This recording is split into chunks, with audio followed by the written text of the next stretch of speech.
Hi friends, part 2లో మాట్లాడే చెట్లు అంటే అడవిలోని లోతైన ప్రాంతాలకు ప్రయాణించిన అడవులను దాటి కొండల మీదుగా సాగింది. అనేక సవాళ్ళ ఎదురయ్యాయి. అయినా పాములు తప్పించే ఆత్మలామెను అడ్డుకునే ప్రయత్నం చేశాయి. కానీ చెట్ల మాటలు వాటి సలహాలకు దారి చూపించాయి. అలాగే ఇలాంటి ఒక దట్టమైన అడవిలో ఆమె ఒంటరిగా వెళ్ళడం, అక్కడ సముద్రపు గుహ కనిపించడం, అలాగే మెరిసే పెట్ట కనిపించింది. దాన్ని తాకగానే ఆమె గతంలో ప్రేమించిన వాడిని త్యాగం చేసిన క్షణాలను గుర్తు చేసుకుని ఆమె కళ్ళ నుండి కాడిన ఒక స్వచ్ఛమైన కన్నీటి తేజస్సుని ఆస్వాదించుకుంది. ఆ లోయ మధ్యకు వచ్చిన తర్వాత మధ్యలో ఒక గుంట తగ్గి వెలుగు విత్తాన్ని నాటింది.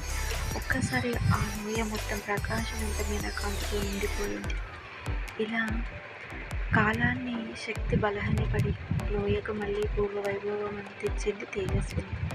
నువ్వు మా లోయకు కొత్త ప్రాణం పోసావు అని చెట్లు అరవడం స్టార్ట్ చేశాయి.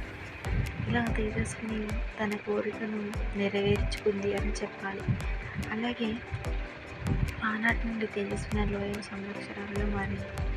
రహస్యాన్ని ఎవరికి కూడా చెప్పలేదు, ఎందుకంటే ఇది మాట్లాడే గుహ కాబట్టి. ఈ లోయ ఎప్పటికీ మనుషులకు అత్యాశకు దూరంగా స్వచ్ఛతకు మూలంగా ఉంటుంది. ఈ కథ మీకు నచ్చితే తప్పకుండా మన ఛానల్ని సబ్స్క్రైబ్ చేయండి. మన ఛానల్ పేరు మన లైఫ్ కోర్స్.